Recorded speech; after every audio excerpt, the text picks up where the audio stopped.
என் பெயர் கிருத்திகா. நான் ஒரு மேல்தட்டு நடுத்தர வர்க்க குடும்பத்தை சேர்ந்தவள். நாங்கள் 2 உடன்பிறப்புகள் மட்டுமே. என் அண்ணன் என்னை விட மூத்தவர். நான் குடும்பத்தில் கடைசி பெண் என்பதால் அனைவரின் செல்ல பிள்ளையாக வளர்ந்தேன். விதி ஒரு பயங்கரமான திருப்பத்தை எடுக்கும் வரை எங்கள் வாழ்க்கை சுமூகமாகவே சென்றது. அதன் பிறகுதான் எங்கள் சோதனைகள் தொடங்கின. நான் சிறியவளாக இருந்தபோதே என் பெற்றோர் ஒரு சாலை விபத்தில் இறந்து விட்டார்கள். என் அப்பாவுக்கு ஒரு சிறிய தொழில் இருந்தது. அவரது திடீர் மறைவுக்கு பிறகு என் சித்தப்பா தற்காலிகமாக அதை ஏற்றுக்கொண்டார். சித்தப்பா எங்களை வளர்த்தார். ஆனால் அவரது நடத்தை எப்போதும் ஒரு வியாபாரியைப் போலவே இருந்தது. அவர் தனது சொந்த லாப நட்டங்களிலேயே கவனம் செலுத்தினார். அனாதை குழந்தைகளுக்கு தேவையான அன்பை அவர் ஒருபோதும் எங்களுக்கு வழங்கவில்லை. என் அண்ணன் வளர்ந்த பிறகு அவர் சூழ்நிலையை கையாண்டார். சித்தப்பா தனது பங்கை பிரித்து கொண்டு எங்களுடைய பங்கையும் நேர்மையாக என் அண்ணனிடம் ஒப்படைத்தார். அன்றிலிருந்து ஒட்டுமொத்த குடும்ப பொறுப்பும், குறிப்பாக என்னை பாதுகாக்கும் பொறுப்பும் என் அண்ணனின் தோள்களில் விழுந்தது. இந்த பொறுப்பை ஏற்றுக்கொண்ட என் அண்ணன் இரவு பகல் பாராமல் அயராது உழைத்தார். அவர் கடின உழைப்புடன் தனது தொழிலை தொடங்கினார். நகர சந்தையில் தயாரிப்புகளை உற்பத்தி செய்து சந்தைப்படுத்தினார். சில ஆண்டுகளிலேயே எங்கள் தொழில் அந்த நகரத்தின் வெற்றிகரமான தொழில்களில் ஒன்றாக மாறியது. என் அண்ணன் என் மீது மிகுந்த அன்பு வைத்திருந்தார். அவர் எனக்கு மூத்த அண்ணன் மட்டுமல்ல, என் சிறந்த நண்பராகவும் எனக்கு பக்கபலமாகவும் இருந்தார். பெற்றோரின் இயலாமையை நான் ஒருபோதும் உணரவிடவில்லை. எனது சரி தவறு என அனைத்து கோரிக்கைகளையும் அடுத்த நொடியே நிறைவேற்றுவார். காலம் வேகமாக ஓடியது. பிறகு என் அண்ணனுக்கு திருமணம் நடந்தது. என் அண்ணி மிகவும் அமைதியான மற்றும் அன்பான பெண். அவர் என்னை தனது சொந்த தங்கை போலவே நடத்தினார். வீட்டில் மகிழ்ச்சியும் அமைதியும் நிறைந்திருந்தது. நான் என் அண்ணிக்கு மிகுந்த மரியாதை அளித்தேன். அவர் செய்யும் அனைத்து வேலைகளிலும் அவருக்கு உதவியாக இருந்தேன். இப்படியாக நாங்கள் ஒரு அழகான நேரத்தை கழித்தோம். நான் இன்னும் படித்து கொண்டிருந்தேன். நகரத்தின் புகழ்பெற்ற பல்கலைக்கழகம் ஒன்றில் எனக்கு இடமும் கிடைத்திருந்தது. எனக்கு மேக்கப் மற்றும் ஃபேஷன் மீது அதீத ஆர்வம் இருந்ததால் பல்கலைக்கழக நாட்களில் விதவிதமான நவீன ஆடைகளை அணிந்து அந்த பயணத்தை முழுமையாக ரசித்தேன். நான் மிகவும் சுதந்திரமான மற்றும் நவீன எண்ணம் கொண்டவளாக இருந்தேன். இந்த உலகம் என் கைப்பிடிக்குள் இருப்பதாகவும் நான் நினைப்பதையெல்லாம் என்னால் அடைய முடியும் என்றும் நம்பினேன். நானும் என் தோழிகளும் பல்கலைக்கழக கேண்டீனில் மணிக்கணக்கில் அமர்ந்து எங்களது பொன்னான கனவுகளை பற்றி பேசிக்கொண்டிருப்போம். என் தோழி நந்தினி அடிக்கடி என்னிடம் கேட்பாள், கிருத்திகா, உனக்கு எப்படிப்பட்ட வாழ்க்கை துணை வேண்டும் என்று. நான் மிகுந்த பெருமையுடனும் புன்னகையுடனும் பதிலளிப்பேன். என் வருங்கால கணவர் ஒரு சாதாரண மனிதராக இருக்க மாட்டார். அவர் உயர்கல்வி கற்றவராகவும் நவீனமானவராகவும் ஒரு பன்னாட்டு நிறுவனத்தில் உயர்மட்ட அதிகாரியாகவும் இருப்பார். அவர் ஒரு பெரிய பளபளப்பான காரில் வந்து என்னை திருமணம் செய்து ஒரு பிரம்மாண்ட அரண்மனைக்கு அழைத்து செல்வார் என்று. என் அழகு, என் படிப்பு மற்றும் என் அண்ணனின் செல்வம் ஆகியவற்றின் மீது எனக்கு மிகுந்த கர்வம் இருந்தது. நான் ஒரு இளவரசிக்கு குறையாதவள் என்றும் ஒரு இளவரசனை அடையவே தகுதியானவள் என்றும் நம்பினேன். நான் சிறப்பான மதிப்பெண்களுடன் பட்டம் பெற்றதும் வீட்டில் விழா கோலம் பூண்டிருந்தது. என் அண்ணன் மிகவும் மகிழ்ச்சியாக இருந்தார். அன்று மாலை அவர் என்னை தனது அறைக்கு அழைத்தார். அவர் எதையோ யோசித்து கொண்டிருந்தார். அவர் முகத்தில் ஒரு விசித்திரமான தீவிரம் தெரிந்தது. நான் சிரித்துக்கொண்டே உள்ளே சென்றேன். என்ன விஷயம் அண்ணா? ஏன் இவ்வளவு தீவிரமாக இருக்கிறீர்கள்? என்ன யோசிக்கிறீர்கள்? இன்று நான் மகிழ்ச்சியாக இருக்கும் நாள் என்று அவர் கைகளை பாசத்துடன் பிடித்து கூறினேன். அவர் ஒரு பெருமூச்சு விட்டு என்னை பார்த்து அன்புடன் சொன்னார், கிருத்திகா, நான் உன்னிடம் மிக முக்கியமான ஒன்றை கூற வேண்டும். கவனி, இது உன் வாழ்க்கையின் மிக முக்கியமான முடிவு. இதை கேட்டதும் நான் திடுக்கிட்டு அவரை உற்று பார்த்தேன். உனக்கு திருமணம் செய்து வைக்க விரும்புகிறேன். ஆனால் அதற்கு முன் உன் விருப்பத்தை நான் அறிய விரும்புகிறேன். என் அண்ணன் என் கண்களை நேராக பார்த்து சொன்னார். நீ படித்தவள், புத்திசாலி. வாழ்க்கையின் நல்லது கெட்டது அனைத்தையும் புரிந்து கொள்ளும் திறன் உனக்கு இருக்கிறது. உனக்கு யாரையாவது பிடித்திருந்தாலோ அல்லது நீ திருமணம் செய்து கொள்ள விரும்பும் பையன் யாராவது இருந்தாலோ தயக்கமின்றி என்னிடம் சொல். நான் உன் அண்ணன் மட்டுமல்ல, உன் சிறந்த நண்பனும் கூட. உன் மகிழ்ச்சிக்காக நான் எதையும் செய்வேன். அந்த தருணத்தில் நான் மிக சிறியவளாக இருந்தபோது என் அப்பா சொன்ன ஒன்று எனக்கு திடீரென்று நினைவுக்கு வந்தது. அவர் அடிக்கடி என் நெற்றியை தடவி அன்புடன் சொல்வார், மகளே, நினைவிருக்கட்டும், பெற்றோருக்கும் மூத்த அண்ணன்களுக்கும் கட்டுப்பட்டு அவர்களுக்கு மரியாதை அளித்து தன்னிச்சையாக செயல்படாத மகள்களே வாழ்க்கையில் வெற்றி பெறுகிறார்கள். அவர்களையே கடவுளும் மதிக்கிறார். உண்மை என்னவென்றால் எனக்கு எந்த பையனையும் பிடிக்கவில்லை. பல்கலைக்கழகத்தில் பல மாணவர்கள் என்னிடம் நட்பு கொள்ள முன்வந்தார்கள். ஆனால் எனது எதிர்பார்ப்புகள் மிக அதிகமாக இருந்ததால் நான் யாரையும் ஒரு பொருட்டாக கூட நினைக்கவில்லை. எனக்கு சில கனவுகள் இருந்தன. கனவு காண ஒவ்வொரு பெண்ணுக்கும் உரிமை உண்டு. அதேபோல் என் கனவு இளவரசன் வந்து என்னை திருமணம் செய்து அழைத்து செல்வான் என்று நானும் கனவு கண்டேன். என் திருமணத்தை பற்றிய முழு முடிவையும் முழு நம்பிக்கையுடன் என் அண்ணனிடமே விட்டுவிட்டேன். புன்னகையுடன் அவரிடம் சொன்னேன், அண்ணா, எனக்கு யாரையும் பிடிக்கவில்லை. நீங்கள் எங்கே எனக்கு திருமணம் நிச்சயித்தாலும் யாரை தேர்ந்தெடுத்தாலும் ஒரு வார்த்தை கூட பேசாமல் நான் அவரை மணம் முடிப்பேன். எனது தேர்வை விட உங்கள் தேர்வை நான் அதிகம் நம்புகிறேன். இதை கேட்டதும் என் அண்ணனின் கண்கள் மகிழ்ச்சியில் பிரகாசித்தன. அவர் அன்புடன் என் தலையை தடவினார். இப்போது விதி தனது விளையாட்டை தொடங்கியிருந்தது. சில நாட்களுக்கு பிறகு ஒரு மதிய வேளையில் அழைப்பு மணி ஒலித்தது. மிகவும் எளிமையாகவும் ஏழையாகவும் தோற்றமளித்த ஒரு முதியவர் வரவேற்பறைக்குள் வந்தார். அவர் எனது அப்பாவின் மிக நெருங்கிய சிறுவயது நண்பர் என்று என்னிடம் கூறினார். அண்ணாவை பார்த்தவுடன் அவரை கட்டிப்பிடித்து கொண்டார். பிறகு நீண்ட நேரம் அமர்ந்து பழைய நினைவுகளை பேசிக்கொண்டிருந்தார். டீ அருந்தும்போது அந்த முதியவர் திடீரென்று ஒரு விஷயத்தை சொன்னார். அது என் அண்ணனையே அதிர்ச்சியில் ஆழ்த்தியது. அவர் தனது மகனுக்கு திருமணம் செய்ய விரும்புவதாகவும் அதற்காகவே இன்று எங்கள் வீட்டிற்கு வந்திருப்பதாகவும் அண்ணனிடம் கூறினார்.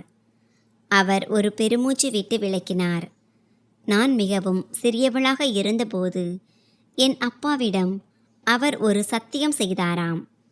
அதாவது இருவரது பிள்ளைகளும் வளர்ந்த பிறகு என்னை தனது மகனுக்கு திருமணம் செய்து வைப்பதாக அப்பா வாக்கு கொடுத்தாராம்.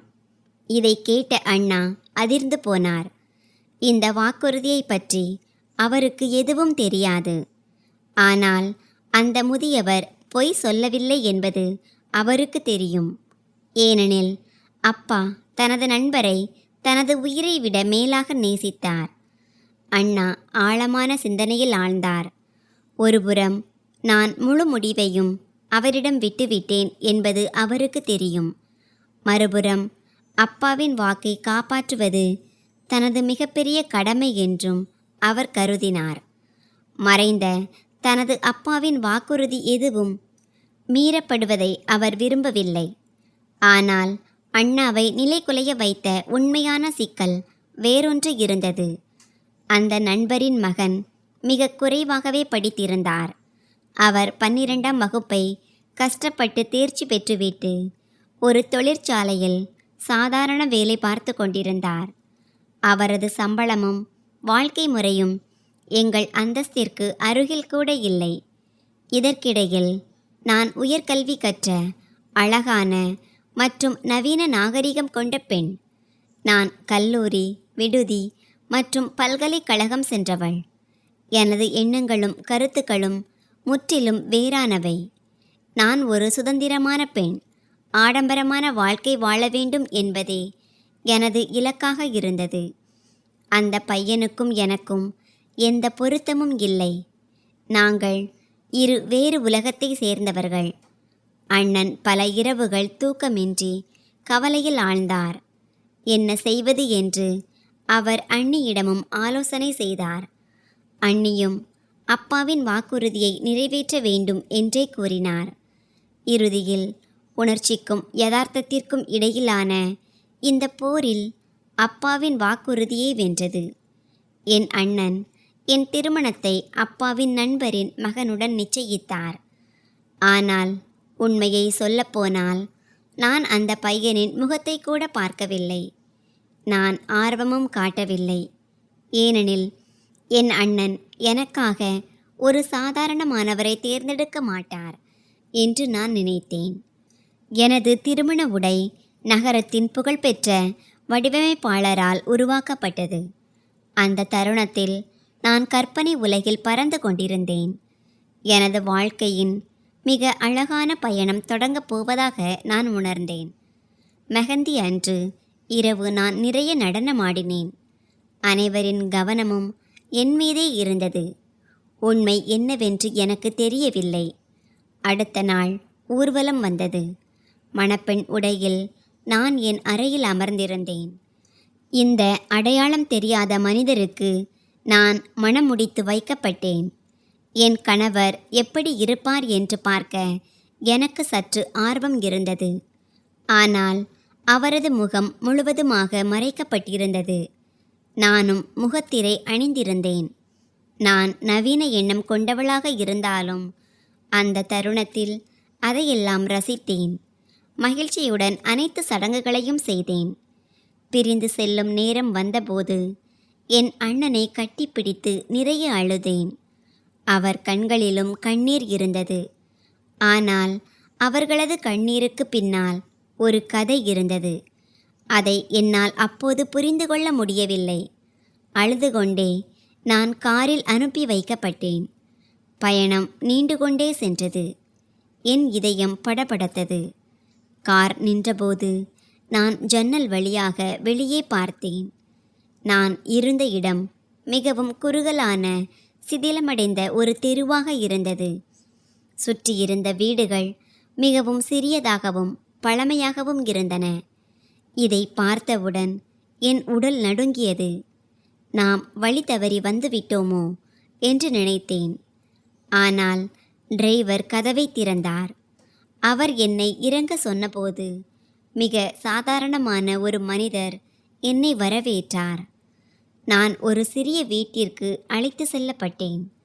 சுவர்களின் வர்ணங்கள் உரிந்து போயிருந்தன. முற்றம் மிக சிறியதாக இருந்தது. அங்கு எனக்கு மூச்சு திணறுவது போல இருந்தது. பிறகு ஒரு சிறிய அறையில் நான் அமர வைக்கப்பட்டேன். அங்குள்ள அலங்காரங்கள் மிகவும் சாதாரணமானவை மற்றும் மலிவானவை. என் கனவு அரண்மனை ஒரே நொடியில் சிதைந்து விட்டது. அது என் முதலிரவு. அப்போதுதான் என் கணவரை நான் முதல் முறையாக பார்த்தேன். கோபத்தில் என் உடல் பயங்கரமாக நடுங்கியது. என் முகம் விரக்தியால் நிறைந்திருந்தது. கதவு திறக்கப்பட்டது. அந்த மனிதர் உள்ளே வந்தார். நான் மீண்டும் ஒருமுறை அதிர்ச்சியில் உறைந்து போனேன். அவர் மலிவான உடை அணிந்திருந்த ஒரு சாதாரண இளைஞர். அவரது நிறம் கருமையாகவும் முகத்தில் வசீகரம் ஏதுமின்றியும் இருந்தார். அவரது ஆளுமையில் ஈர்ப்பு எதுவும் இல்லை. நான் இவ்வளவு தூரம் தயார் செய்திருந்த என் கனவு இளவரசன் இவர் அல்ல. அவரை பார்த்த மாத்திரத்தில் என் கோபம் உச்சத்தை எட்டியது.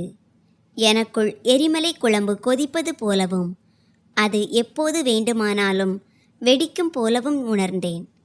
எதற்காக என் அறைக்குள் வந்தீர்கள் என்று நான் படுக்கையை விட்டு எழுந்து கத்தினேன். எனது குரல் மிகவும் கடுமையாக இருந்ததால் அவர் அப்படியே உறைந்து நின்றார். யார் நீங்கள்? எந்த தைரியத்தில் இங்கே வந்தீர்கள் என்று நான் விஷத்தை கக்குவது போல கேட்டேன். எனது திடீர் நடத்தையைக் கண்டு அவர் முற்றிலும் திடுக்கிட்டார். அவர் முகம் சிவந்தது. உனக்கு என்ன ஆச்சு? நீ எதையோ தவறாக புரிந்து கொண்டிருக்கிறாய் என்று நினைக்கிறேன் என்று அவர் குரலை உயர்த்தி என்னை கூர்மையாக பார்த்து கேட்டார்.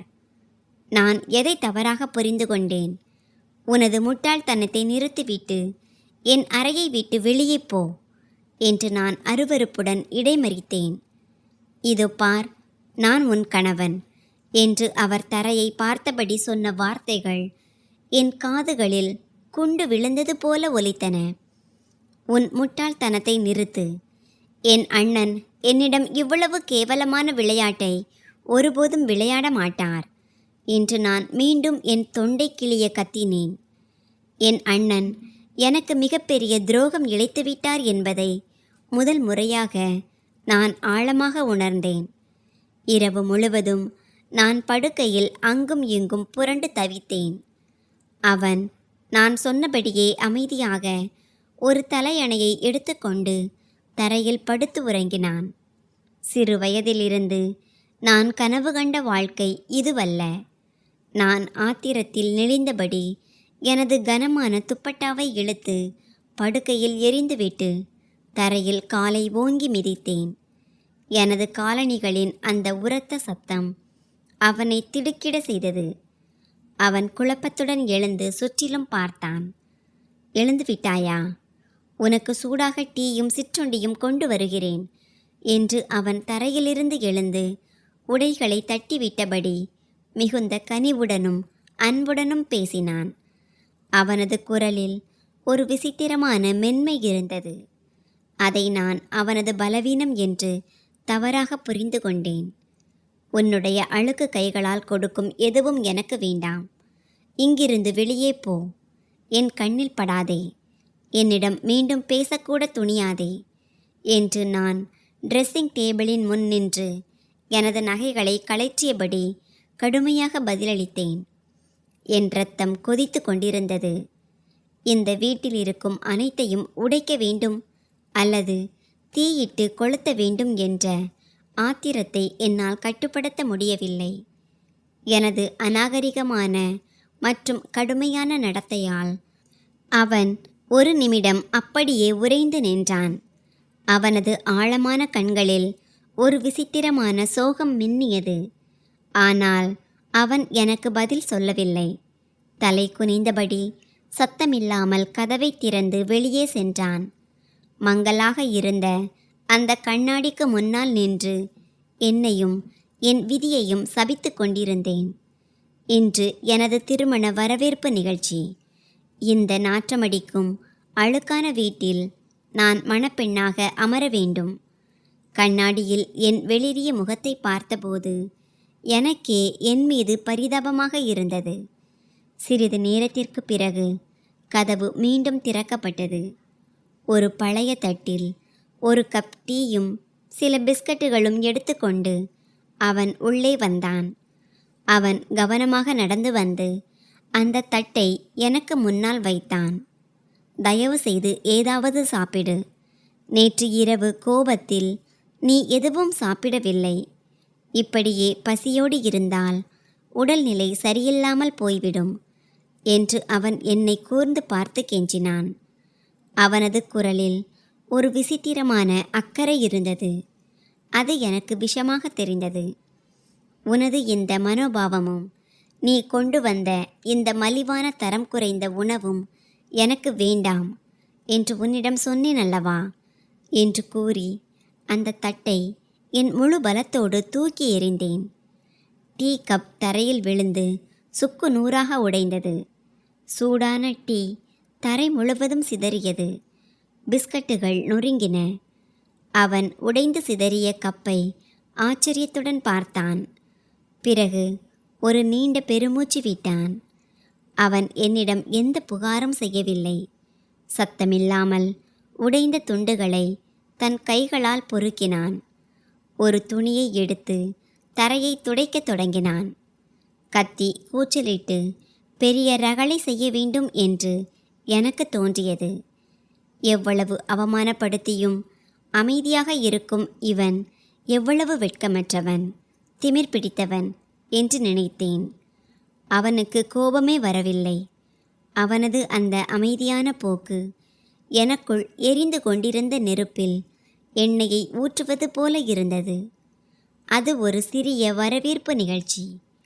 ஒரு பெரிய மண்டபத்திற்கு பதிலாக அவர்களது சிறிய நெருக்கடியான வீட்டின் முற்றத்திலேயே அதை ஏற்பாடு செய்திருந்தார்கள்.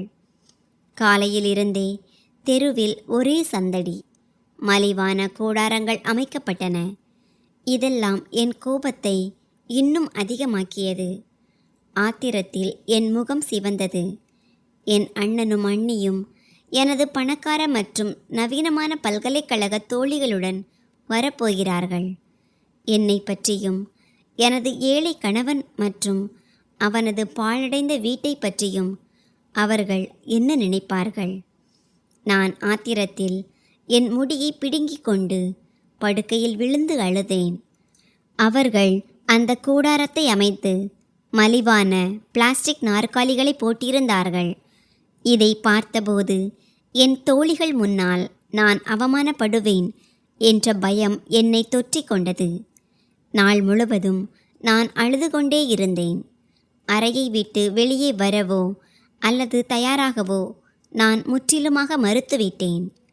பிறகு மதிய வேளையில் என் அண்ணி அறைக்குள் வந்து என் அண்ணனின் கௌரவத்திற்காக தயாராகும்படி என்னிடம் கெஞ்சத் தொடங்கினார். அண்ணியின் வேண்டுகோளுக்கிணங்கவும் அண்ணனின் மானத்தை கருத்தில் கொண்டும் ஒரு கனமான மற்றும் விலை உயர்ந்த சராரா ஆடையை அணிந்து வலுக்கட்டாயமாக தயாரானேன்.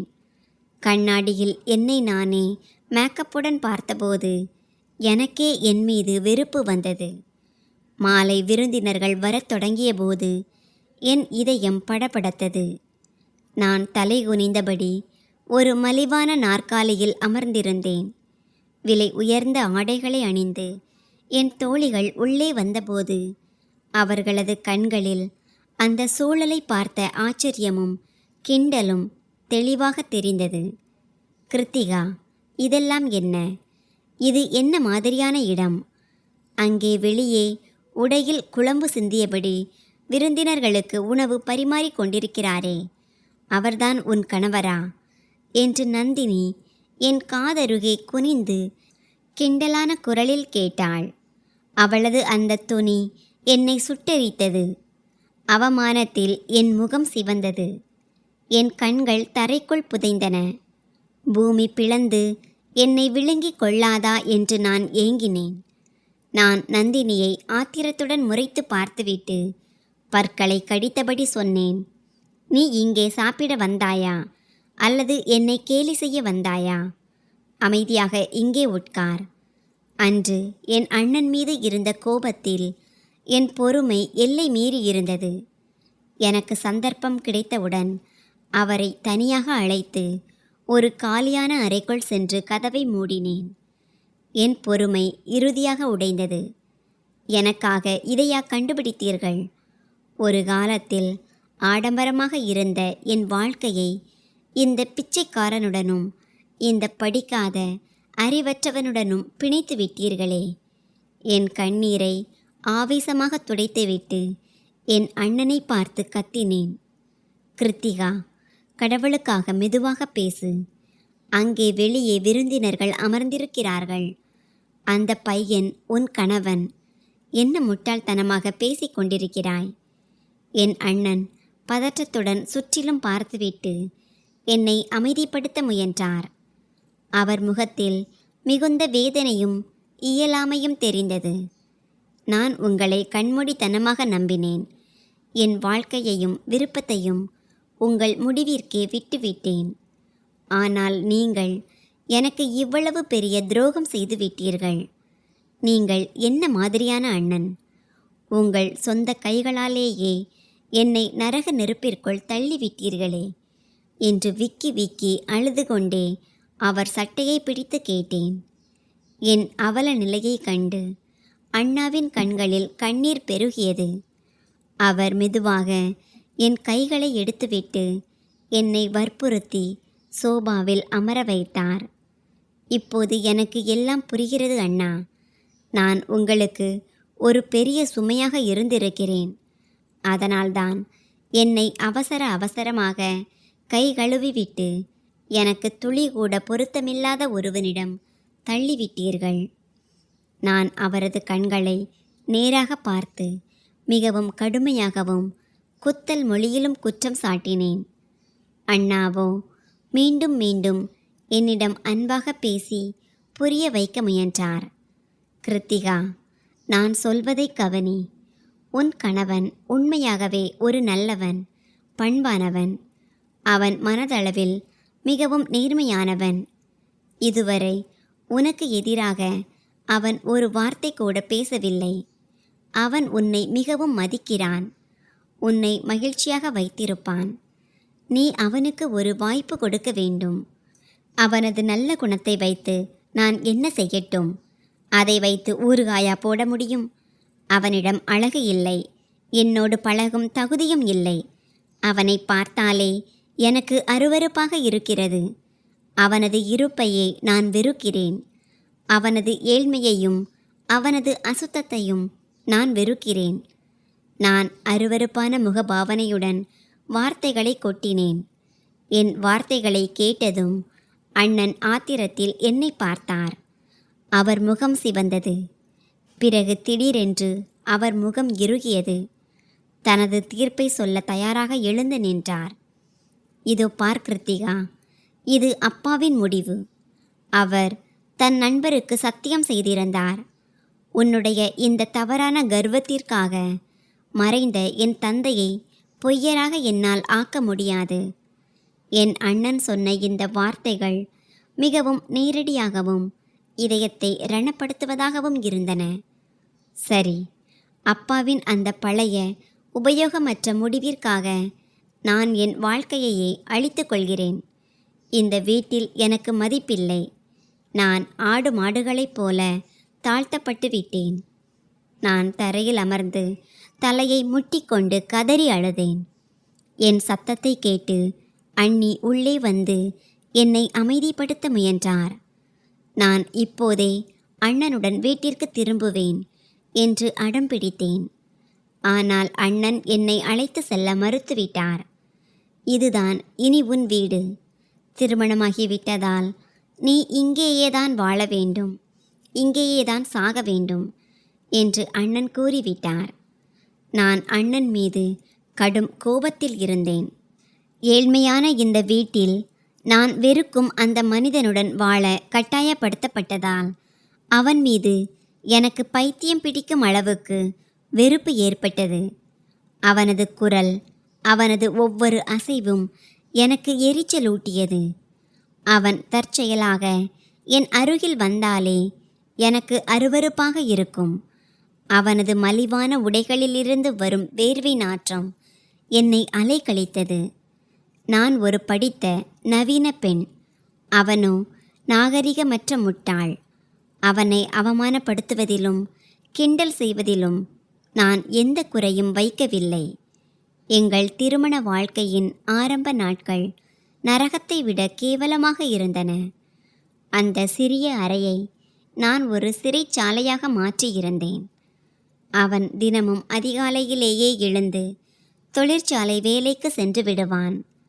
நான் நாள் முழுவதும் படுக்கையிலேயே கிடப்பேன், தூங்குவேன் அல்லது என் தோழிகளுடன் ஃபோனில் அவனது தோற்றம், ஏழ்மை மற்றும் அவனது குடும்பத்தை பற்றி புறம் பேசிக் கொண்டிருப்பேன். மாலையில் அவன் வேர்வையில் நனைந்து சோர்வுடன் வீட்டிற்கு வரும்போது அவனது நிம்மதியை கெடுப்பதற்காகவே நான் வேண்டுமென்றே காரணங்களை தேடி சண்டையிடுவேன். ஏன் இந்த ஈரத்துண்டை படுக்கையிலேயே போட்டுவிட்டு சென்றாய்? நீ வாழ்நாள் முழுவதும் இப்படி ஒரு முட்டாளாகவே இருப்பாய் போலிருக்கிறது. உனக்கு மனிதர்களிடம் பழகும் விதம் தெரியாது. கொஞ்சமாவது அறிவு இருக்கிறதா? ஆத்திரத்தில் அவன் ஈரத்துண்டை எடுத்து அவனது முகத்திலேயே ஓங்கி அடித்தேன். தரையில் விழுந்த துண்டை துடைத்தபடி அவன் அமைதியாக எடுத்துவிட்டு எதற்கென்றே தெரியாத ஒரு புன்னகையுடன் சொன்னான், என்னை மன்னித்துவிடு கிருத்திகா, தவறு செய்துவிட்டேன். இனி கவனமாக இருப்பேன். கோபப்படாதே, உன் உடல்நிலை பாதிக்கும். காரணமில்லாத அவனது இந்த மன்னிப்புகளும் என் கோபத்தை தாங்கிக் கொள்ளும் அவனது பொறுமையும் புன்னகையும் என் கோபத்தை அடக்குவதற்கு பதிலாக இன்னும் அதிகமாக்கின. நான் அவனை கூர்மையான வார்த்தைகளால் குத்தி காட்டுவேன். ஆனால் நான் எவ்வளவு வெறுப்புடனும் அவமரியாதையுடனும் பேசினாலும் அவன் என் மீது அதிக அக்கறை காட்டினான். ஒவ்வொரு சிறிய விஷயத்தையும் கவனித்து கொண்டான். நான் தூங்கும்போது வீட்டில் எந்த சத்தமும் வராமல் பார்த்து கொண்டான். அவனது குடும்பத்தினர் காரணமின்றி என் அறை அருகே வருவதை தடுத்தான். மதிய உணவையும் இரவு உணவையும் சரியான நேரத்திற்கு என் அறைக்கே கொண்டு வந்தான். தட்டில் பாத்திரங்களை நேர்த்தியாக அடுக்கிக் கொண்டு வருவான். இந்தா சாப்பிடு என்பான். நாள் முழுவதும் நீ எதுவுமே சாப்பிடவில்லை, உடல் மிகவும் பலவீனமாகிவிடும். அவன் தட்டை என் முன்னால் படுக்கையில் மிக கவனமாக வைத்து தனது அக்கறையை வெளிப்படுத்துவான். என்னை பற்றி நீ கவலைப்பட தேவையில்லை. உன் வேலையை பார்த்துவிட்டு இங்கிருந்து கிளம்பு. நீ அருகில் இருந்தாலே எனக்கு மூச்சு திணறுகிறது என்று நான் முகத்தை திருப்பிக் கொண்டு கர்வமான குரலில் பதிலளிப்பேன். ஆனால் அவன் ஒரு விசித்திரமான, வெட்கமற்ற, பிடிவாதமான மனிதன். நான் எவ்வளவு கடுமையான வார்த்தைகளை சொன்னாலும் அவன் அதை பொருட்படுத்தவே இல்லை. இறுதியில் ஒரு இரவு என் பொறுமை எல்லை மீறியது. அவன் சந்தையிலிருந்து எனக்கு மாம்பழங்கள் வாங்கி வந்திருந்தான். எனக்கு மாம்பழம் பிடிக்கும் என்பது அவனுக்கு எப்படியோ தெரிந்திருந்தது. அவன் அவற்றை சுத்தமாக கழுவி அழகாக நறுக்கி ஒரு தட்டில் வைத்து என் படுக்கைக்கு முன்னால் கொண்டு வந்தான். உனக்கு மாம்பழம் பிடிக்கும் என்று எனக்கு தெரியும். உனக்காகவே தேடி தேடி வாங்கி வந்தேன். இதை சாப்பிட்டு பார், மிகவும் இனிப்பாக இருக்கும். அவன் ஏதோ ஒரு பெரிய லாட்டரி வென்றதைப் போல அவன் கண்களில் ஒரு விசித்திரமான மகிழ்ச்சியும் மின்னலும் தெரிந்தது. நான் அந்த தட்டையும் அவனது சோர்வான கருத்த முகத்தையும் அருவருப்புடன் பார்த்தேன். எனக்குள் இருந்த கசப்பு அனைத்தும் என் உதடுகளுக்கு வந்தது. இறுதியில் அவன் முகத்திற்கு நேராகவே சொன்னேன், இந்த உலகத்தில் உனக்கு கல்யாணம் செய்ய நான் தான் கிடைத்தேனா? சொல். எனக்கு கண் தெரியவில்லையா? அல்லது என் வீட்டிற்கு வந்து பெண் கேட்ட உனக்கு கண் தெரியவில்லையா? நான் படுக்கையை விட்டு எழுந்து நின்று அவனது கண்களை நேராக பார்த்து சத்தமிட்டேன். அவன் முகத்தில் இருந்த அந்த அப்பாவித்தனமான மகிழ்ச்சி மறைந்தது. ஆனால் வழக்கம் போல அவன் அமைதியாகவே இருந்தான். உன்னை போன்ற ஒரு கருப்பான, லட்சணமில்லாத மனிதனுக்கு இந்த உலகத்தில் பெண்களாயில்லை. ஏதோ ஒரு ஏழை, விவரம் தெரியாத பெண் உன்னை மணம் முடித்திருப்பாள். இந்த தூசிக்கு கூட உனக்கு தகுதி இல்லை. ஆனால் நீ வானத்தில் பறக்க கனவு கண்டாய். அவனது ஏழ்மையையும் தோற்றத்தையும் நான் வெட்கமின்றி கிண்டல் செய்தேன். நான் அந்த தட்டை எட்டி உதைத்து தள்ளிவிட்டேன். மாம்பழத் துண்டுகள் அறை முழுவதும் சிதறின. நினைவிருக்கட்டும், உனது உயர்ந்த கனவுகளை நான் ஒருபோதும் நிறைவேற விடமாட்டேன். நீ எனக்கு பொருத்தமானவன் கிடையாது, எப்போதும் இருக்கவும் மாட்டாய். என் வாழ்க்கையில் உன்னை அவ்வளவு எளிதாக மகிழ்ச்சியாக இருக்க விடமாட்டேன் என்று கோபத்தில் மூச்சிறைக்க விரல் நீட்டி மிரட்டினேன். அவன் அமைதியாக என் ஆத்திரமான முகத்தை பார்த்தான். அவன் கண்களில் கண்ணீரோ கோபமோ இல்லை, மாறாக ஒரு அமைதி பரவியது. அவன் குனிந்து தரையில் விழுந்த மாம்பழத் துண்டுகளை மெதுவாக பொறுக்கினான். பிறகு ஒரு ஆழமான, மௌனமான புன்னகையுடன் என்னை பார்த்தான். எனது விஷமமான வார்த்தைகள் அவன் மீது எந்த தாக்கத்தையும் ஏற்படுத்தாதது போல இருந்தது. அவனது அமைதியான புன்னகை எனக்கு இன்னும் அதிக எரிச்சலூட்டியது. ஆனால் அவன் நிம்மதி இழந்து என்னை வீட்டை விட்டு துரத்தி விவாகரத்து செய்யும் அளவுக்கு அவனை தரக்குறைவாக நடத்த வேண்டும் என்று நான் முடிவெடுத்தேன். இந்த மனிதனின் வாழ்க்கையை நரகமாக்கப் போவதாக உறுதி பூண்டேன். அந்த மாம்பழ சம்பவத்திற்கு பிறகு எனக்குள் இருந்த வெறுப்பு ஒரு ஆழமான புண்ணாக மாறியிருந்தது. அந்த வீட்டின் பழைய சுவர்கள் என்னை கடிப்பது போன்ற உணர்வை தந்தன. அவனது அமைதியான போக்கைக் கண்டு என் ஆத்திரம் பெருகியது. நான் என் படுக்கை விரிப்பை ஆத்திரத்துடன் இழுத்து எறிந்தேன். நான் அவன் முன்னால் நின்று காலை ஓங்கி மிதித்தேன். என் கண்கள் கோபத்தில் சிவந்திருந்தன. என் உடல் பயங்கரமாக நடுங்கியது. நான் என் அண்ணன் வீட்டுக்கு செல்ல வேண்டும் என்று அவனது கண்களை நேராக பார்த்து என் முடிவை அறிவித்தேன். எனது இந்த திடீர் பேச்சைக் கண்டு அவன் திடுக்கிட்டான். அவன் கையில் இருந்த சட்டை நழுவி விழுந்தது. அவன் ஒரு நீண்ட பெருமூச்சு விட்டு என்னை பார்த்து மெதுவாக சொன்னான், சரி, நான் உன்னை அழைத்து செல்கிறேன். அவனது அந்த பண்பான குணம் மாறவே இல்லை. நீ தயாராகு, நாம் ஒன்றாக செல்வோம். ஆனால் மாலையில் நீ என்னோடு மீண்டும் திரும்பி வந்துவிட வேண்டும். அவனது அந்த வார்த்தைகள் என்னை சுட்டெரித்தன. நீ இல்லாமல் இந்த வீடு பாழடைந்து கிடப்பது போல இருக்கிறது கிருத்திகா. என் சிவந்த கண்களை பொருட்படுத்தாமல் அவன் தன் இதயத்திலிருந்து பேசினான். உன் முட்டாள்தனமான பேச்சை நிறுத்து என்று நான் விஷத்தை கக்குவது போல இடைமறித்தேன். என்னால் இனி உன்னுடன் வாழ முடியாது. இந்த குப்பை தொட்டிக்கு மீண்டும் வரவும் எனக்கு விருப்பமில்லை. அவனது தகுதி என்ன என்பதை நினைவூட்டுவது போல நான் கையை ஆட்டி பேசினேன். உனக்கும் எனக்கும் எந்த பொருத்தமும் இல்லை என்பதை நீ ஏன் புரிந்து கொள்ள மாட்டேன் என்கிறாய்? இங்கேயே இருந்தால் நான் செத்து விடுவேன். என் முகபாவனையைக் கண்டு அவன் அமைதியாக தலை குனிந்தான். அவன் என்னிடம் மேலும் வாதிடவில்லை. அவன் தனது தேய்ந்து போன பையை எடுத்துக்கொண்டு அறையை விட்டு வெளியேறினான். அவன் சென்ற பிறகு நடுங்கும் கைகளுடன் என் மொபைல் ஃபோனை எடுத்து என் அண்ணனின் நம்பரை அழைத்தேன். என் அண்ணன் என் மீது மிகுந்த அன்பு வைத்திருக்கிறார் என்பதும், நான் ஒரு முறை கூப்பிட்டால் இந்த நரகத்திலிருந்து என்னை காப்பாற்ற ஓடி வருவார் என்பதும் எனக்கு தெரியும். ஃபோன் ஒலித்தது. என் இதயம் படபடத்தது. அண்ணன் ஃபோனை எடுத்ததுமே நான் அழத் தொடங்கினேன். அண்ணா, என்னை கூட்டிக் கொண்டு போங்கள்.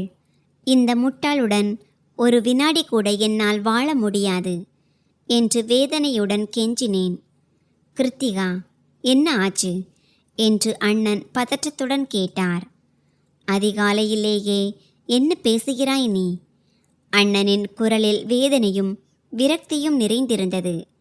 அண்ணா, எனக்கு இங்கே மூச்சு திணறுகிறது. இந்த மனிதனை பார்த்தாலே எனக்கு அருவருப்பாக இருக்கிறது என்று நான் என் ஆத்திரத்தை கொட்டி அழுதேன். அண்ணன் தனது காரை எடுத்து கொண்டு வந்து என்னை கூட்டி செல்வார் என்று நம்பினேன். ஆனால் ஃபோனில் நான் இதையெல்லாம் சொன்னபோது அவர் அளித்த பதில் எனக்கு பேரதிர்ச்சியாக இருந்தது. அவரது அணுகுமுறை பனிக்கட்டியைப் போல குளிர்ந்தும் கல்லைப் போல உறுதியாகவும் இருந்தது. கிருத்திகா, நீ அந்த வீட்டிற்கு திருமணமாகி சென்று விட்டாய்.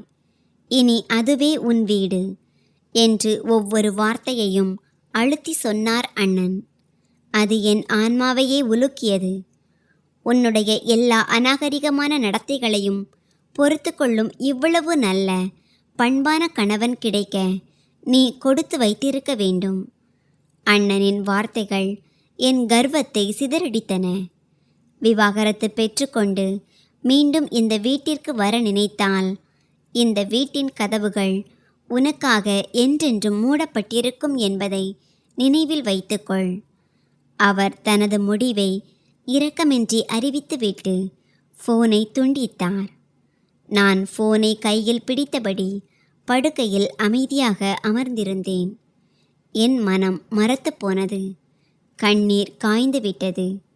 என் காதுகளையே என்னால் நம்ப முடியவில்லை. நேற்று வரை நான் ஒரு முறை தும்மினால் கூட பதறிப்போய் ரகளை செய்யும் அதே அண்ணன்தான் இன்று என் வாழ்க்கையின் மிகப்பெரிய முடிவை எடுக்கும்போது என்னை தனியாகவும் ஆதரவற்றவளாகவும் விட்டுவிட்டார். அந்த அறையில் நிலவிய மௌனம் என்னை பயமுறுத்தியது. அந்த உயர்ந்த சுவர்களுக்குள் நான் உயிருடன் புதைக்கப்பட்டது போல உணர்ந்தேன். நானாக அவனிடம் விவாகரத்து கேட்க மாட்டேன். நான் பற்களை கடித்தபடி என் கண்ணீரை துடைத்து கொண்டு மனதிற்குள் ஒரு சபதம் செய்தேன். அதற்கு பதிலாக இந்த மனிதனே என்னிடம் விவாகரத்து கேட்டு கைகூப்பி என்னை வீட்டை விட்டு வெளியே துரத்த வேண்டும். அண்ணா, அப்போது என் மீது கோபப்படாதீர்கள். அவனே என்னை விட்டு போகும்போது இந்த உலகத்தின் முன்னும் உங்கள் முன்னும் அவனை ஒரு கெட்டவனாக சித்தரித்து நான் விவாகரத்து பெறுவேன். என்ன நடந்தாலும் சரி, என் திட்டத்தை நிறைவேற்றுவதில் நான் உறுதியாக இருந்தேன். நான் அவனை எவ்வளவு அதிகமாக துன்புறுத்துகிறேனோ அவ்வளவுக்கவ்வளவு அவன் வாழ்க்கை நரகமாகும். அவன் பொறுமையை இழக்கும் வரை அவனை சோதிக்க முடிவு செய்தேன். நான் கேட்பதற்கு முன்பே அவன் என் தேவைகள் அனைத்தையும் கவனித்து கொண்டு எனக்கு தேவையானவற்றை செய்தான். அவனது இந்த நற்குணமே எனது திட்டத்திற்கு மிகப்பெரிய தடையாக இருந்தது. அவனது குறைகளை ஒரு காரணமாக வைத்து தப்பி செல்வதற்கு அவன் எனக்கு ஒரு வாய்ப்பையும் தரவில்லை. அவன் ஒரு இயந்திரத்தைப் போல உழைத்தான். ஒவ்வொரு அவமானத்திற்கும் ஒரு புன்னகையையே பதிலாக தந்தான். அவன் பொறுமையை இழக்க செய்ய நான் என்ன செய்யலாம் என்று படுக்கையில் படுத்தபடி மணிக்கணக்கில் யோசித்தேன். யோசித்து கொண்டிருந்தபோது என் கல்லூரி தோழி நந்தினியின் நினைவு வந்தது. உடனே அவளுக்கு ஃபோன் செய்தேன். நந்தினி ஒரு மந்தரை போன்றவள். எப்போதும் என் கணவரை பற்றி தரக்குறைவாக பேசி என் ஆத்திரத்தை தூண்டிவிடுபவள். ஹலோ நந்தினி, எனக்கு உன் உதவி தேவை. இந்த வீட்டில் எனக்கு பைத்தியமே பிடித்துவிடும் போலிருக்கிறது என்று ஃபோன் செய்தவுடனே அழுது கெஞ்சினேன். என்ன ஆச்சு? ஏன் அழுகிறாய்? அந்த முட்டாள் உன்னிடம் ஏதாவது சொன்னானா என்று நந்தினி உடனே எனக்காக பரிந்து பேசிக்கொண்டு என் கணவரை திட்டி தீர்த்தாள்.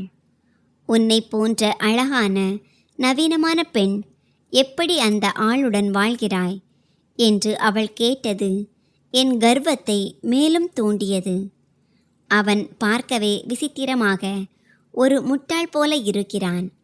உனக்கும் அவனுக்கும் துளி கூட பொருத்தமில்லை என்று நந்தினி என் பலவீனமான இடத்தை தொட்டு பேசினாள். அவளது அனுதாபத்தை ஏற்றுக்கொண்டு நான் இன்னும் அதிகமாக அழுதேன். என் அண்ணன் என்னை திரும்ப அழைத்து செல்ல மறுத்துவிட்டார். இப்போது இந்த நரகத்திலிருந்து தப்பிக்க எனக்கு வழியே தெரியவில்லை என்று என் மொத்த நிலைமையையும் நந்தினியிடம் விளக்கினேன். கவலைப்படாதே கிருத்திகா, எல்லா பிரச்சனைக்கும் ஒரு தீர்வு உண்டு என்று நந்தினி சாதுரியமாக ஆறுதல் கூறி ஒன்று செய் என்றாள். உனது மிகப்பெரிய செலவுகளால் அந்த மனிதனை நிலைகுலைய செய். நந்தினியின் அறிவுரை என் இருண்ட மனதிற்கு ஒரு ஒளி கீற்றாக அமைந்தது.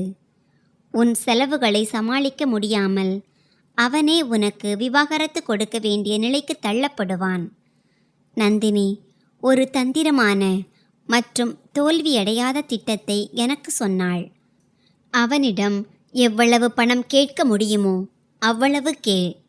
அந்த ஏழையால் கொடுக்க முடியாத அளவுக்கு பெரிய தொகையை கேள்.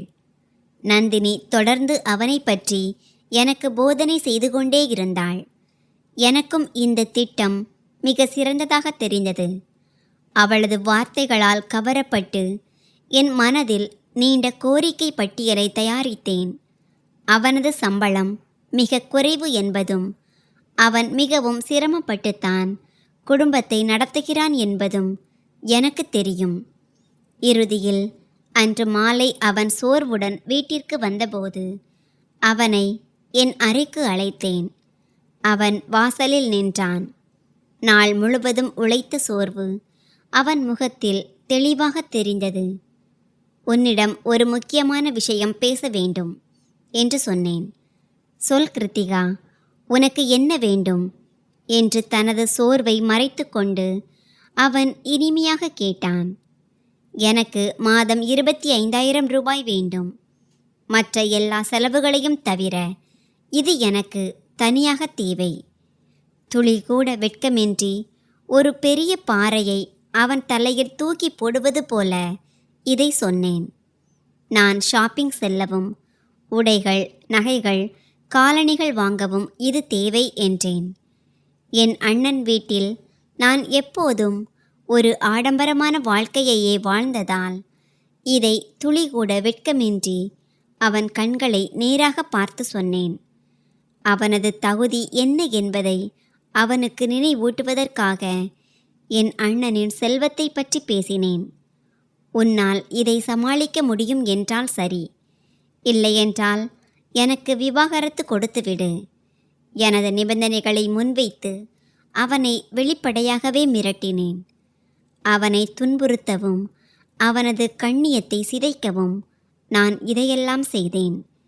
இவ்வளவு பெரிய தொகையை கேட்டதும் அவன் ஆத்திரமடைவான், என்னை தாக்குவான் அல்லது விவாகரத்திற்கு சம்மதிப்பான் என்று நான் உறுதியாக நம்பினேன். ஆனால் அவன் ஒரு விசித்திரமான மனிதன். அவன் எத்தகையவன் என்று எனக்கு தெரியவில்லை. சாத்தியமற்ற மற்றும் கொடுமையான இந்த நிபந்தனையை கேட்ட பிறகும் அவன் கோபப்படவோ அல்லது கட்டாயப்படுத்தப்பட்ட உணர்வையோ காட்டவில்லை. அவன் அமைதியாக தலையசைத்துவிட்டு அறையை விட்டு வெளியேறினான். அவன் உடைந்து போயிருப்பான் என்றும் விவாகரத்து கோரி மனு தாக்கல் செய்வான் என்றும் நான் நினைத்தேன். ஆனால் அப்படி எதுவும் நடக்கவில்லை. ஒவ்வொரு மாதமும் முதல் தேதியன்று அவன் என்னிடம் 25,000 ரூபாயை கொடுப்பான். அவன் என்னை ஆச்சரியப்படுத்தினான். அதிகாலையில் அவன் தொழிற்சாலைக்கு கிளம்பும்போது அந்த பணத்தை என்னிடம் தருவான். பிறகு புன்னகைத்தபடி, இதை வைத்துக்கொள், நீ சந்தைக்கு சென்று உனக்கு வேண்டியதை செய்து கொள் என்பான். அவன் அவ்வளவு சுலபமாகவும் அமைதியாகவும் பேசினான். ஏதோ அவனுக்கு சொந்தமாக ஒரு தொழிற்சாலை இருப்பது போலவும் 25,000 ரூபாய் அவனுக்கு ஒரு சிறிய தொகை போலவும் அவன் காட்டிக்கொண்டான்.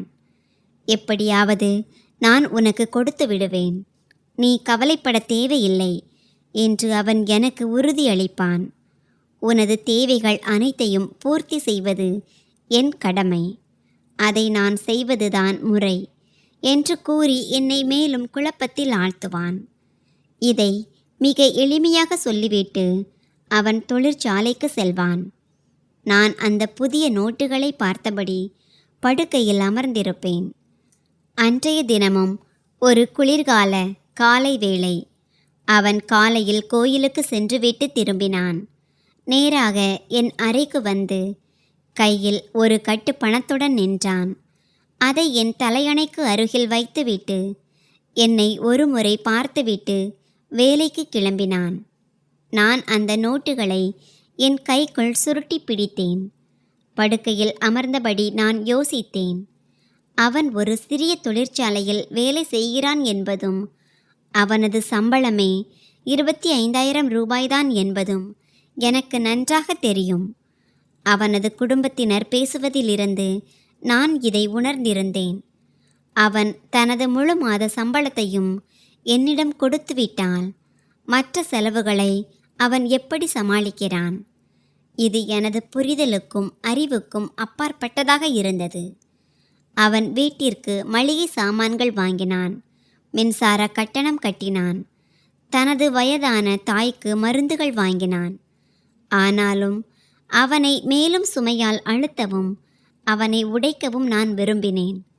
என் மனசாட்சியின் குரலை அடக்கிவிட்டு அந்த பணத்தை பையில் போட்டுக்கொண்டேன்.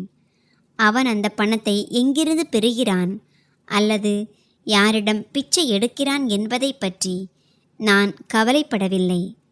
எனக்கு தேவையெல்லாம் ஷாப்பிங் செய்வதும் எனது கர்வத்தை திருப்திப்படுத்துவதும் தான். அன்று நான் தயாராகி நிறைய ஷாப்பிங் செய்யவும் என் தோழிகளிடம் தம்பட்டம் அடிக்கவும் மாலுக்கு சென்றேன். விலை உயர்ந்த உடை அணிந்து மேக்கப் போட்டுக்கொண்டு வீட்டை விட்டு வெளியேறினேன். கடந்த மாதம் மிச்சம் பிடித்த பணமும் இந்த மாத பணமுமாக என் பையில் நிறைய பணம் சேர்ந்திருந்தது. என் மனதிற்கு பிடித்தமான பிராண்டட் உடைகளையும் நகைகளையும் வாங்க வேண்டும் என்று நான் எண்ணினேன். அந்த முட்டாளுடன் வாழ்ந்து இந்த நரகத்தை சகித்து கொண்டிருப்பதற்கு கைமாறாக இதையெல்லாம் செய்ய வேண்டும் என்று என் மனதிற்குள் முடிவு செய்திருந்தேன். அந்த ஆட்டோவில் செல்லும்போதே இந்த மனிதன் என் கோரிக்கைகளால் சோர்ந்து போகும் வரை நான் என் ஆசைகளை விட்டு கொடுக்கப் போவதில்லை என்று எனக்குள்ளேயே சொல்லிக்கொண்டேன். அவனது வருமானத்தில் நான் வாழ்ந்து அவனை பிச்சை எடுக்க வைக்க வேண்டும் என்ற எண்ணத்தில் என்னை நானே தேற்றிக்கொண்டேன். எனது தோழிகள் காத்திருக்கும் நகரத்தின் மிகப்பெரிய ஷாப்பிங் மாலுக்குத்தான் நான் சென்று கொண்டிருந்தேன். அவனை முழுமையாக சுரண்ட வேண்டும். அதன் மூலம் எனக்கு விவாகரத்து கொடுப்பதைத் தவிர அவனுக்கு வேறு வழியே இருக்கக்கூடாது என்பதில் நான் உறுதியாக இருந்தேன். நான் ஆட்டோவில் மாலுக்கு சென்று கொண்டிருந்த போது என் பையில் நிறைய பணம் இருந்தது. என் கர்வம் உச்சத்தில் இருந்தது. அப்போது நகரத்தின் நடுவே ஒரு மிகப்பெரிய போக்குவரத்து நெரிசல் ஏற்பட்டது. ஆட்டோ அப்படியே நின்றது. வெப்பமும் ஈரப்பதமும் எனக்கு எரிச்சலூட்டியது. நான் விரக்தியில் வெளியே பார்த்தேன். திடீரென்று கூட்டத்திற்கு நடுவே ஒரு பரிச்சயமான முகத்தை கண்டேன். அவர் ஒரு லாரியின் அருகே நின்றிருந்தார். அவரது தோளில் ஒரு கனமான மூட்டை இருந்தது. நான் என் கண்களை துடைத்துவிட்டு மீண்டும் உற்று பார்த்தேன். அது வேறு யாருமல்ல, என் கணவர்தான். என் வாயிலிருந்து ஒரு சிறு அலறல் வெளிப்பட்டது. என் உடலே மரத்து போனது. அவர் கனமான சுமைகளை தன் தலையிலும் தோளிலும் சுமந்து கொண்டு நிதானமாக அந்த லாரியின் கூரை மீது ஏறி கொண்டிருந்தார். அவரது ஆடைகள் வேர்வையில் நனைந்திருந்தன. நெற்றியிலிருந்து வழிந்த வேர்வை அவரது கண்களுக்குள் சென்றது. அதை அவர் மீண்டும் மீண்டும் துடைத்து கொண்டிருந்தார். நான் அவரது கால்களை உற்று பார்த்தேன். அவரது காலணிகள் மோசமாக கிழிந்து போயிருந்தன. அவரது கால் விரல்கள் வெளியே தெரிந்தன. அவை தூசியாலும் அழுக்காலும் நிறைந்திருந்தன. ஓ கடவுளே, இந்த மனிதன் அங்கே என்ன செய்து கொண்டிருந்தான்? என் இதயம் படபடத்தது. என் மூச்சு திணறியது. அந்த தருணத்தில் என் ஆன்மா நடுங்கியது. ஏனோ தெரியவில்லை, அவர் மீது எனக்கு பயங்கரமான பரிதாபம் ஏற்பட்டது. என் கர்வம் அனைத்தும் ஒரு நொடியில் சிதைந்தது. அவர் தொழிற்சாலையில் இரவு நேர பணியை செய்துவிட்டு பகல் முழுவதும் இங்கே மூட்டை தூக்கும் வேலை செய்து கொண்டிருந்தார். மக்களின் உடைமைகளை தன் தலையில் சுமந்து லாரிகளிலும் கார்களிலும் ஏற்றி கொண்டிருந்தார். அவரது கிழிந்த காலணிகளும் பழைய ஆடைகளும் அவர் சம்பாதித்த அனைத்தையும் எனக்காக மட்டுமே செலவிடுகிறார் என்பதற்கு உரத்த சாட்சியாக இருந்தன. தனக்காக ஒரு ஜோடி காலணிகளை கூட அவர் வாங்கி கொள்ளவில்லை. எனது பொய்யான கர்வத்தை திருப்திப்படுத்துவதற்காக அவர் தனது சொந்த வாழ்க்கையையே நரகமாக்கி கொண்டிருந்தார். அவர் நினைத்திருந்தால் ஒரே நிமிடத்தில் எனக்கு விவாகரத்து கொடுத்துவிட்டு தனது வாழ்க்கையை தற்காத்து கொண்டிருக்கலாம். ஆனால் அவர் அதை செய்யவில்லை. அதற்கு பதிலாக எனது சரி தவறு என எல்லா ஆசைகளையும் தொடர்ந்து நிறைவேற்றி கொண்டிருந்தார். இன்று தானாகவே என் கண்களில் கண்ணீர் பெருகியது. ஆட்டோவை திருப்புங்கள், நான் வீட்டிற்கு செல்ல வேண்டும் என்று என் கண்ணீரை மறைக்க முயன்றபடி ஆட்டோ ஓட்டுநரிடம் கத்தினேன். ஷாப்பிங் செய்ய மாலுக்கு சென்று கொண்டிருந்த நான் உடனே அந்த ஏழ்மையான இடத்திற்கு திரும்பினேன்.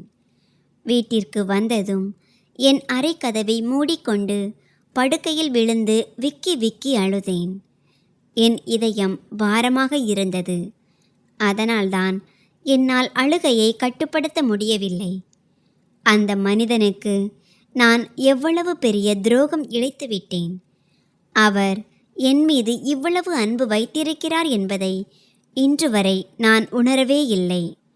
ஒருவேளை நான் ஒரு படித்த அழகான மனிதனை திருமணம் செய்திருந்தால் அவர் எனது ஆசைகளுக்கும் விருப்பங்களுக்கும் இவ்வளவு மதிப்பும் மரியாதையும் அளித்திருப்பாரா என்பது சந்தேகமே.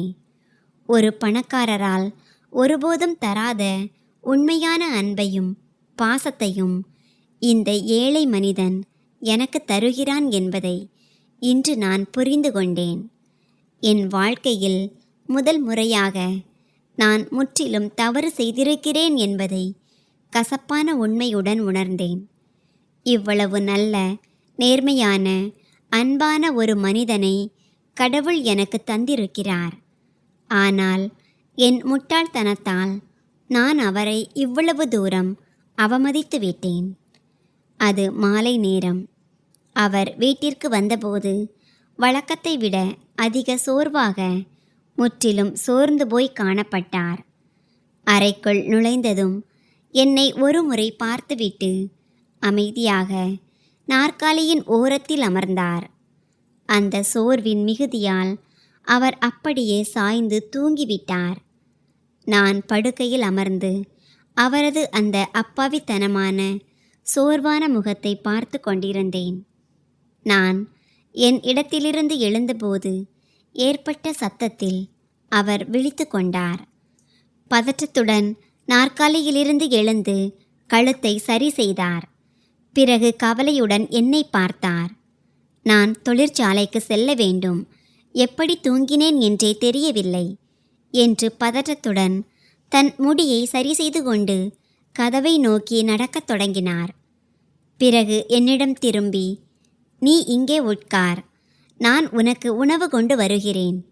முதலில் நீ சாப்பிடு, அதன் பிறகு நீ என்ன வேண்டுமானாலும் செய்து கொள் என்றார். தனது சோர்வை பொருட்படுத்தாமல் எனது பசியை பற்றி அவர் கவலைப்பட்டார். நான் உடனே கையை நீட்டி அவரது கையை பிடித்து கொண்டேன். அவர் முற்றிலும் அதிர்ச்சியடைந்து என்னை ஆச்சரியத்துடன் பார்த்தார்.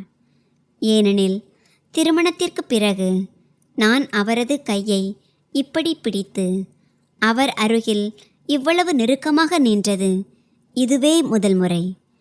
அவரது கண்களில் ஒரு விசித்திரமான, நம்ப முடியாத ஆச்சரியம் தெரிந்தது. இல்லை, நீங்கள் உணவு கொண்டு வர வேண்டாம், இனிமேல் நானே உணவு கொண்டு வருவேன். நான் மிகுந்த கனிவுடனும் அன்புடனும் சொன்னேன். இன்று நீங்கள் தொழிற்சாலைக்கு செல்ல வேண்டாம், நீங்கள் ஓய்வு எடுக்க வேண்டும்.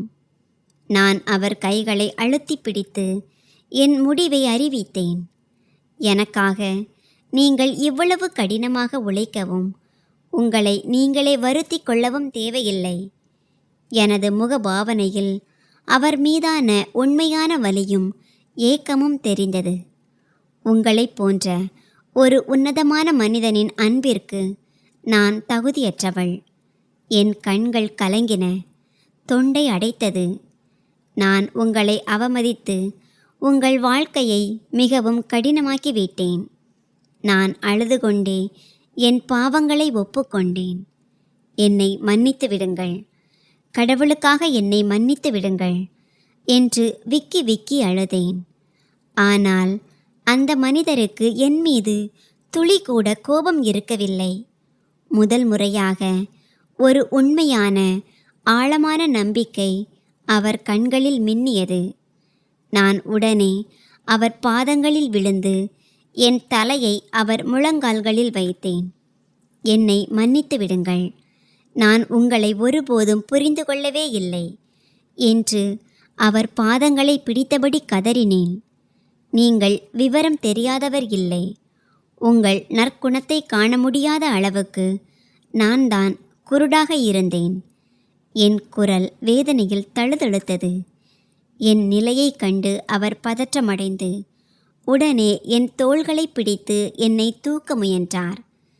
இப்படி செய்யாதே கிருத்திகா, நீ என் கௌரவம், என் பாதத்தில் அமர வேண்டாம். அவர் என்னை மெதுவாக தூக்கி பதற்றத்துடன் அவருக்கு அருகில் அமர வைத்தார். நான் மீண்டும் அவர் கைகளை உறுதியாக பிடித்து அவர் கண்களை நேராக பார்த்து சொன்னேன். இல்லை, இன்று முதல் நான் உங்கள் கௌரவமாக இருக்க விரும்புகிறேன். உங்கள் தோள்களில் ஒரு சுமையாக இருக்க விரும்பவில்லை. என் கண்ணீரை துடைத்தபடி அவருக்கு உறுதி அளித்தேன். அந்த அறையில் ஒரு சங்கடமான மௌனம் நிலவியது. ஆனால் இந்த மௌனம் இதற்கு முன் இருந்தது போல பாரமாகவும் குத்துவது போலவும் இல்லை. அந்த மௌனத்தில் ஒரு விசித்திரமான நிம்மதியும் ஒரு புதிய வாழ்க்கையின் விடியலும் இருந்தது. அவர் நான் சொன்னதை கேட்டு புன்னகைத்து என் கன்னத்தை அன்புடன் வருடினார். அந்த தொடுதல் என் ஆன்மாவின் காயங்கள் அனைத்தையும் குணப்படுத்தியது. மறுநாள் காலை நான் முதலில் எழுந்தேன். சமையலறைக்கு சென்று முதல் முறையாக என் கைகளாலேயே அவருக்கு காலை உணவு தயாரித்தேன். அவர் தயாராகி அறைக்கு வந்தபோது மேஜையில் உணவுகள் அடுக்கப்பட்டிருப்பதை பார்த்து ஆச்சரியமடைந்தார். நான் அவரை நாற்காலியில் அமர வைத்து அவருக்கு முன்னால் ஒரு கப் டீயை வைத்தேன்.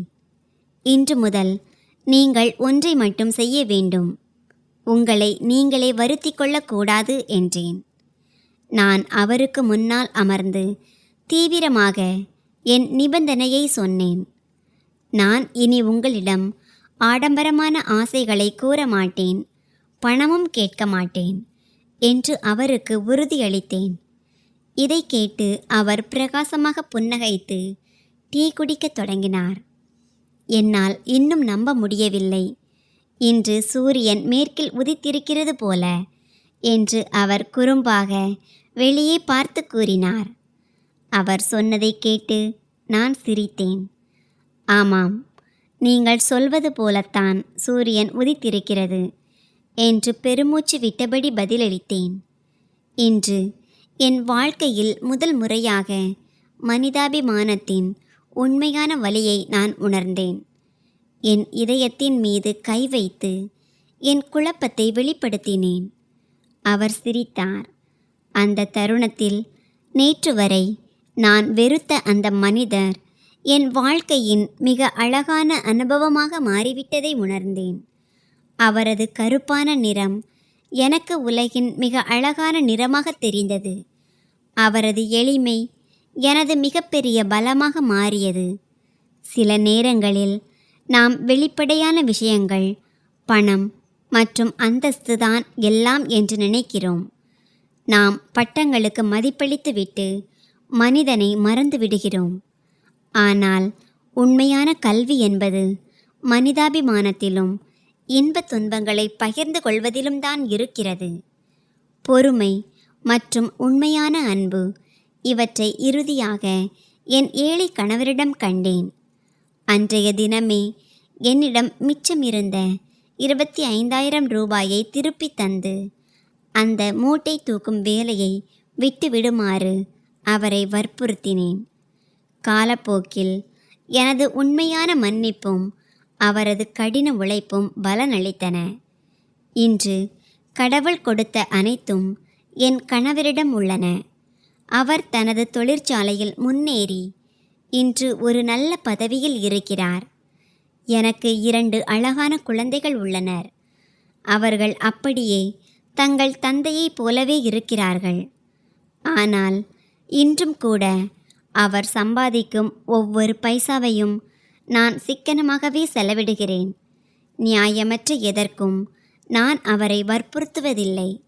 சொல்லப்போனால் நானும் ஒரு பள்ளியில் ஆசிரியராக பணிபுரிந்து எனது உழைப்பின் மூலம் அவருக்கு உதவியாக இருக்கிறேன். இப்போது எனக்கு பெரிய ஷாப்பிங் மால்களுக்கு செல்லவோ அல்லது என் தோழிகளிடம் தம்பட்டம் அடிக்கவோ தோன்றுவதில்லை. ஏனெனில் எனது உண்மையான செல்வம் என் கணவரும் இந்த மகிழ்ச்சியான குடும்பமும் தான். இக்கட்டான காலங்களில் கையை பிடித்து கொண்டு நிபந்தனையற்ற ஆதரவை வழங்குவதே உண்மையான உறவு என்பதை நான் புரிந்து கொண்டேன். என் கணவர் எனக்கு ஒரு தூணாக இருக்கிறார்.